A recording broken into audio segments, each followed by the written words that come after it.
नमस्कार, जय हिंद दोस्तों। स्वागत है आपका अपने YouTube channel important MCQ by Sandeep में। डीएलएड थर्ड सेमेस्टर मैथ की तैयारी के क्रम में आज हम वर्ष 2022 में पूछा गया गणित प्रश्न पत्र का हल लेकर आए हैं। इसको हम दो पार्ट में अपलोड करेंगे। आज हम पहला पार्ट अपलोड कर रहे हैं और इसके बाद वाले वीडियो में दूसरा पार्ट अपलोड करेंगे। 1 से लेकर 11 तक जितने भी क्वेश्चन आते हैं एक नंबर में, वो सारे क्वेश्चन हम इस वीडियो के माध्यम से आपको कराने जा रहे हैं। तो ध्यान से देख लीजिए वीडियो को, ताकि ये आपको समझ में आ जाए कि इसी तरह के क्वेश्चन आपसे आगे भी पूछे जाने हैं आने वाली परीक्षा में। चलिए शुरू करते हैं आज का वीडियो। सबसे पहले आपसे एक क्वेश्चन पूछना चाहता हूँ। आप ये बताइए, अर्धवृत्त में बना कोण कितने डिग्री का होता है, यानी कितने अंश का होता है। अर्धवृत्त में बना कोण कितने अंश का होता है। इसका आंसर अगर आपको आता है तो नीचे कमेंट में बता दीजिए, अगर नहीं आता तो इसका आंसर मैं आपको लास्ट में बता दूंगा। ऐसे क्वेश्चन जरूर आते हैं, इनको ज़रा ध्यान से देखिएगा। यहाँ पर जो पहला क्वेश्चन आपके सामने दे रखा है, log 381 = 4। तो यहाँ पर मैंने आपको बताया था इसका घातांकी रूप अगर लिखना है तो कैसे लिखेंगे। log 3, ये जो नीचे है यानी जो बेस वैल्यू है, इसको हम लोग मेन वैल्यू बना लेते हैं 3, और ये जो बराबर के दूसरे साइड है इसको पावर में लगा देते हैं, और ये जो मेन वैल्यू है ये बराबर के दूसरी साइड चली जाती है। 3 की पावर 4 = 81, यही आपका आंसर आ जाएगा। और ये आंसर आपको किस ऑप्शन में मिल रहा है? ऑप्शन नंबर बी में, 3 की पावर 4 = 81। नेक्स्ट क्वेश्चन देखो, साधारण ब्याज की दर से कोई धन 5 वर्ष में दोगुना हो जाता है, कितने वर्ष में वह धन 3 गुना हो जाएगा। साधारण ब्याज से कोई धन 5 वर्ष में दोगुना हो रहा है, यानी एक तो साधारण जो मूलधन होता है ये मूलधन हुआ, अब इसमें कुछ ब्याज जुड़ेगा तब जाकर वो धनराशि दुगुना होगी। इस मूलधन में मान चलो मूलधन 100 रुपये है, जब इसमें 100 रुपये ही जुड़ेंगे तभी धनराशि 200 रुपये होगी, ये दुगुना तभी हो गई। तो यानी ये जो 100 रुपये है ये आपका ब्याज है। तो ये चीज़ समझ में आई। तो यहाँ पर ये बताया जा रहा है 5 वर्ष में ये 100 रुपये मिल रहे हैं, तब धनराशि कितनी हो रही है? 200 रुपये हो रही है।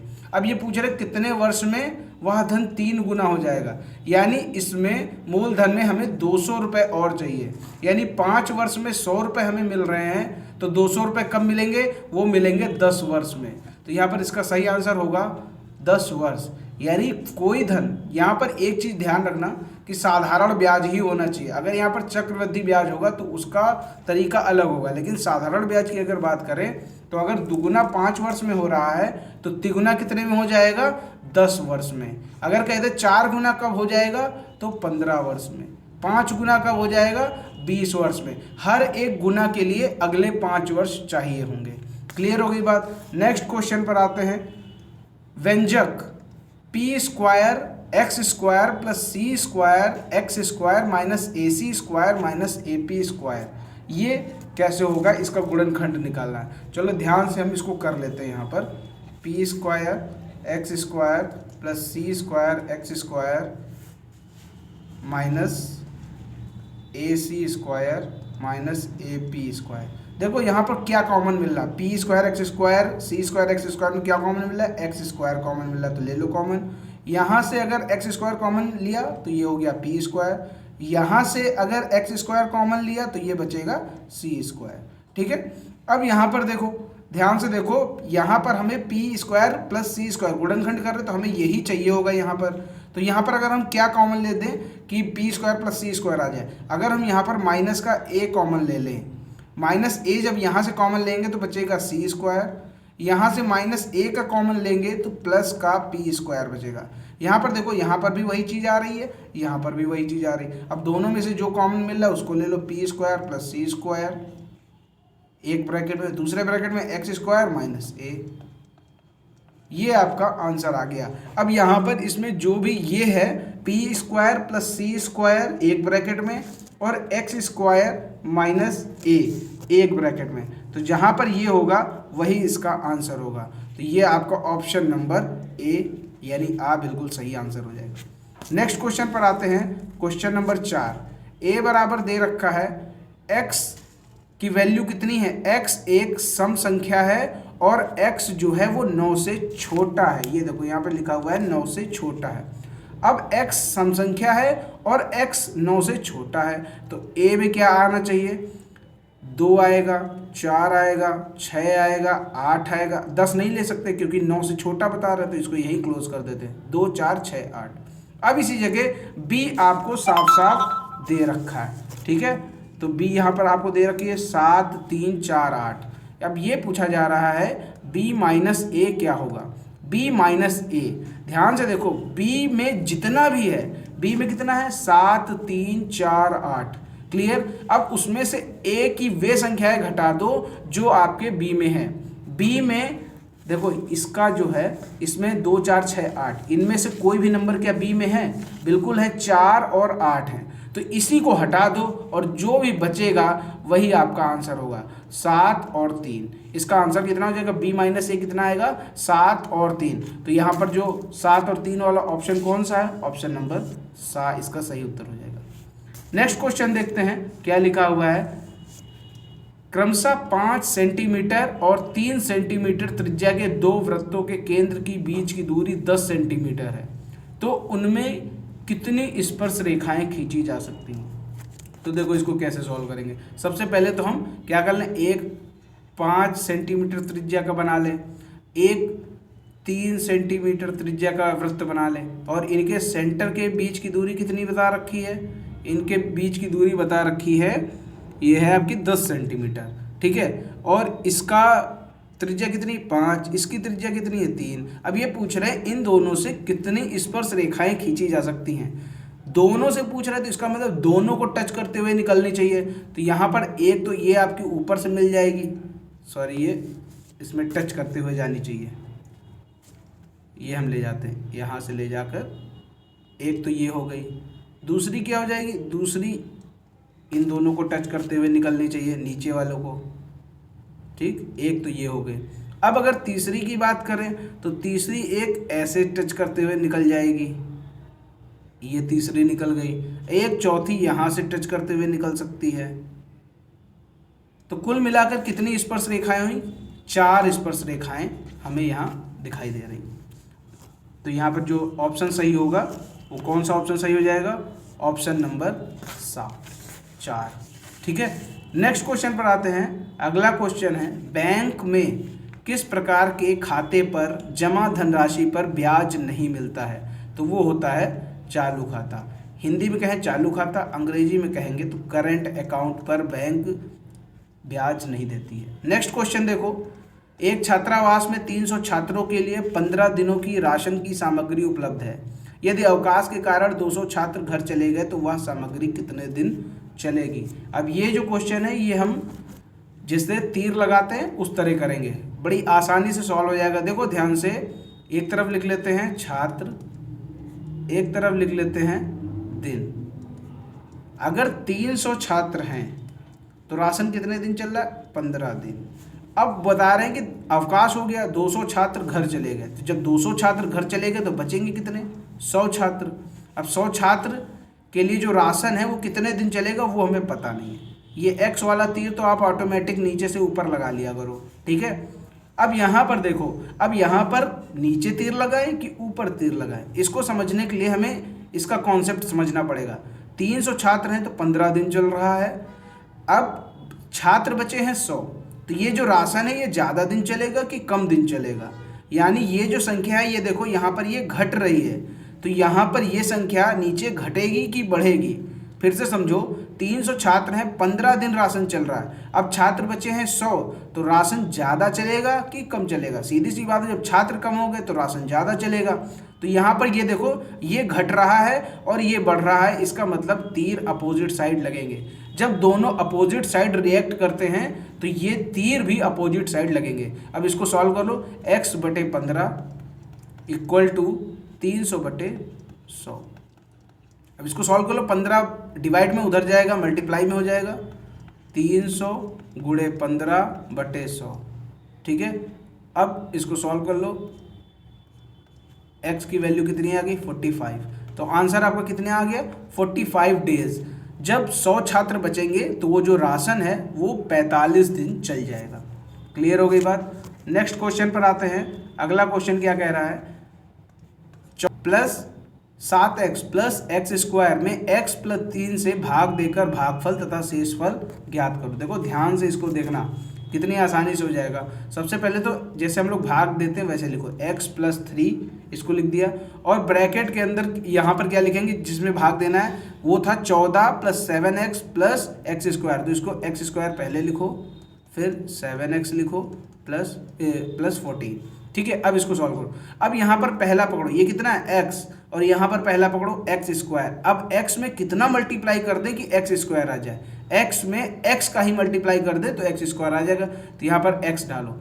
अब इस x का इन सभी में मल्टीप्लाई करो, तो x का x में मल्टीप्लाई करेंगे एक्स स्क्वायर आएगा, x का 3 में मल्टीप्लाई करेंगे तो 3x आएगा। अब इसको आसानी से घटा दो, 7 में 3 गया, ये आएगा 4x, और ये आपका कट जाएगा, नीचे माइनस का चिन्ह लगा देते, जब घटाएंगे तो चिन्ह बदल जाते हैं। तो 7 में 3 गया, 4 बचा। अब अगला संख्या उतार लो 14। ठीक, अब यहाँ पर x है और यहाँ पर 4x है, x में कितना मल्टीप्लाई करें कि 4x आ जाए, तो x में 4 से मल्टीप्लाई करोगे तो 4x आ जाएगा। तो यहाँ पर 4 लिख दिया हमने, 4 का x में मल्टीप्लाई किया 4x आया, 4 का 3 में मल्टीप्लाई किया तो 12 आया। ठीक है, अब इसको सॉल्व कर लो, इसके साइन चेंज कर देते हैं, ये कट जाएगा, ये प्लस का ये माइनस का कट गया, 14 में 12 गया, बचेगा 2। तो यहाँ पर आपके सामने शेषफल कितना आ गया, शेषफल बचा है 2। और अगर कहें भागफल कितना आया है, तो भागफल आपका आया है x प्लस 4। तो ये दोनों चीज़ें आपकी निकल के आ गई, शेषफल भी निकल गया और भागफल भी निकल गया। इतना आप करेंगे तो आपको 1 नंबर मिल जाएगा आसानी से। नेक्स्ट क्वेश्चन पर आते हैं। अगला क्वेश्चन क्या कह रहा है, 10,000 का 10% वार्षिक ब्याज की दर से 2 वर्ष का चक्रवृद्धि ब्याज और साधारण ब्याज का अंतर निकालो। तो यहाँ पर क्या करना है, सबसे पहले तो साधारण ब्याज निकाल लो और फिर चक्रवृद्धि ब्याज निकाल लो, दोनों को घटा दो, जितना आंसर आएगा वही इसका उत्तर होगा। तो यहाँ पर इसको सॉल्व करके देखते हैं। सबसे पहले हम लोग क्या करते हैं, साधारण ब्याज निकालते हैं। ठीक, साधारण ब्याज, तो साधारण ब्याज का क्या सूत्र होता है, PRT/100। P मतलब आपका मूलधन, तो मूलधन कितना दे रखा है 10,000, रेट कितना दे रखा है, रेट आपको दे रखा है 10, समय 2/100 कर दो, 1 0 2 0 1 0 2 0, यहाँ हो गया साधारण ब्याज आपका कितना निकल के आया 2,000 रुपये। अब यहाँ साधारण ब्याज हमने निकाल लिया, आया 2,000। अब हम लोग यहाँ पर चक्रवृद्धि ब्याज निकाल लेते हैं। तो इसका मिश्र धन का फॉर्मूला क्या होता है, A=P1 + R/100⁴n। ठीक, ये n फॉर्मूला इसका है। ठीक है, तो अब यहाँ पर देखो क्या करना होगा, P की वैल्यू है 10,000,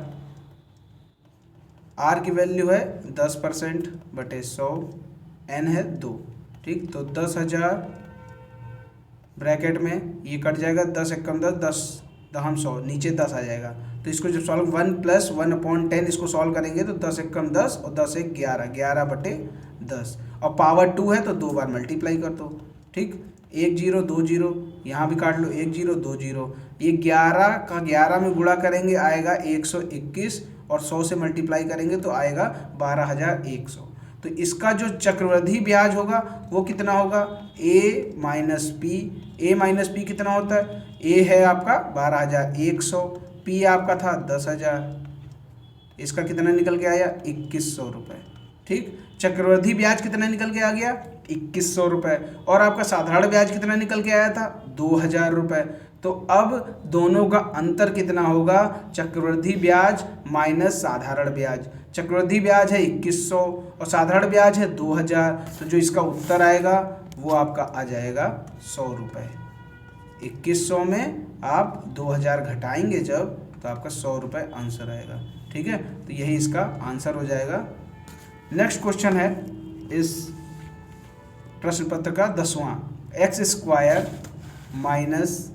1a-1/a x - 1 का गुणनखंड करना है। तो देखो ध्यान से कैसे होगा, इसको करते हैं, x² - a-1/a x - 1।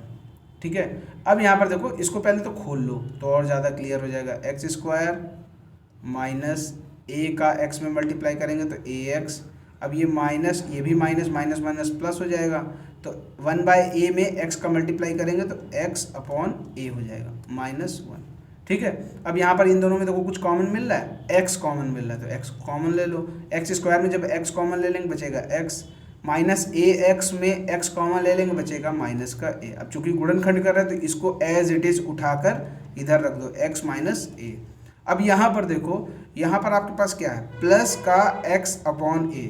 अब इसमें से अगर हम x को ले लें, जब x को ले लेंगे तो यहाँ पर बचेगा क्या, प्लस, अब x तो ले लेंगे तो x की जगह कुछ ना कुछ तो छोड़ना ही पड़ेगा, 0 छोड़ नहीं सकते, यहाँ पर हम 1 कर देते हैं और नीचे लिख देते हैं a, 1/a यहाँ बच गया और बाकी ये आपका रखा हुआ है।